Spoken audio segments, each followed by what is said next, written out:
Mga balitang dapat niyong malaman. Mga balitang dapat niyong pakinggan. Here now is 105.9 Wild FM News Bites. Wild FM News Bites. Check your time. It is now a minute after 7 o'clock in the morning. And now for the news. Ginpanginwala sang kampo ni Senator Bato de la Rosa ang tawag sa iya sang Office of the Solicitor General bilang pugante sa ilang opisyal nga reply nga ginsumiter sa Korte Suprema.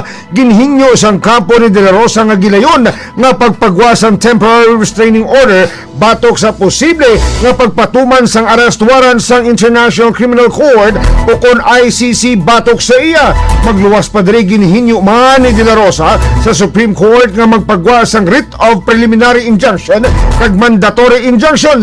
Si de la Rosa ang isa sa mga ginakasuhan sa ICC upod kay former President Rodrigo Duterte tungod sa maduguon nga war against illegal drugs sang nagligad nga administrasyon. Ilang taon tani mga kabiyanan kung bala ang Korte Suprema mga kabiyanan magapagwagin man sang TRO temporary restraining order mga kabiyanan batok sa posible nga pagpatuman sang arrest warrant sang International Criminal Court o kung ICC batok sa kay Senator De La Rosa mga kabiyanan.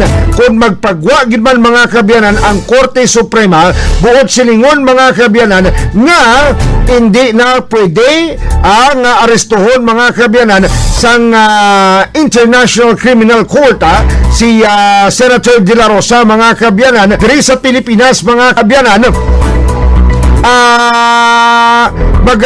magalantaw mga kabiyanan mag-exhaust sa tanan nga legal remedies mga kabiyanan ining si Senator De La Rosa mga kabiyanan ti kahapon nagsugod na mga kabiyanan ang pag-convince ng Senado na kung sa diin kahapon wala mga kabiyanan si Senator De La Rosa. Samtang nangin matipid naman ang komento ni President Ferdinand Marcos Jr. sa pagbago sa liderato sa pag-abot sa mga hitabo sa Senado. Ginpahayag sang presidente nga mas maayo nga hulaton na lang ang dugang nga developments. Ginkumpirmar sang presidente nga nakita niya ang natabo sa Senado. Ginpahayag man ni Palace Press Officer Claire Castro nga nadismaya ang presidente sa kinagamo sa Senado.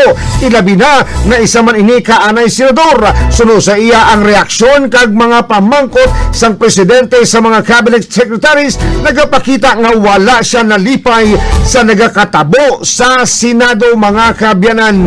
Bao, tikol ang ginanamin mga kabiyanan ni Marcos mga kabiyanan ang pagbago sa liderato sa Senado tinidyo hindi man ni sa malipay nga hindi yan na nitingaho mo dako balaan mga kabiyanan nga factor kung halimbawa ang legislative department ikaw abi executive department ka kag ang legislative department mga kabiyanan imo man tao so tama katawhay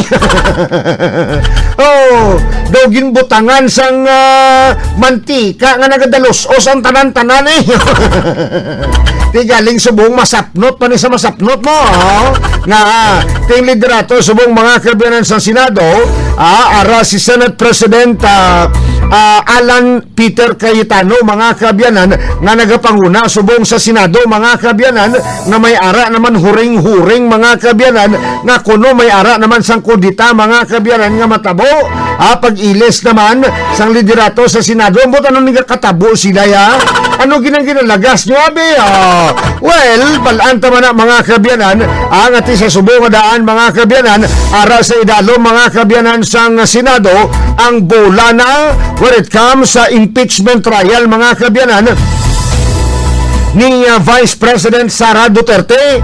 It's a big factor mga kabiyanan ang positioning nga daan subong mga kabiyanan sang majority mga kabiyanan. Tibalantayan ni sa subong mga kabiyanan kung ano ning mangin reaksyon mga kabiyanan sang presidente sa Pilipinas, mga kabiyanan. In fact, why gani ni sang reaksyon man, mga kabiyanan, sa tanan nga mga pagbinutig sa mga sang mga nagkalain-lain nga mga ahensya when it comes sa report nga ginahatag sini, mga kabiyanan, kung anong nagkaratabo dito sa may Senado. Na kuno wala tong mga NBI, igo mura, aratog sila, gin-request sila, mga kabiyanan, para nga sikuron ang likod nga bahin, mga kabiyanan, sa nga GSIS, mga kabiyanan. Tidre, mga kabiyanan, why gani reaksyon ang presidente, mga kabiyanan. Ilang taon ta na. Check the time, it is now 7:06 in the morning, right here sa 105.9 Wild FM. Dito lamang sa himpilan talagang astig. And the music is simply better right here sa 105.9 Wild FM. Wild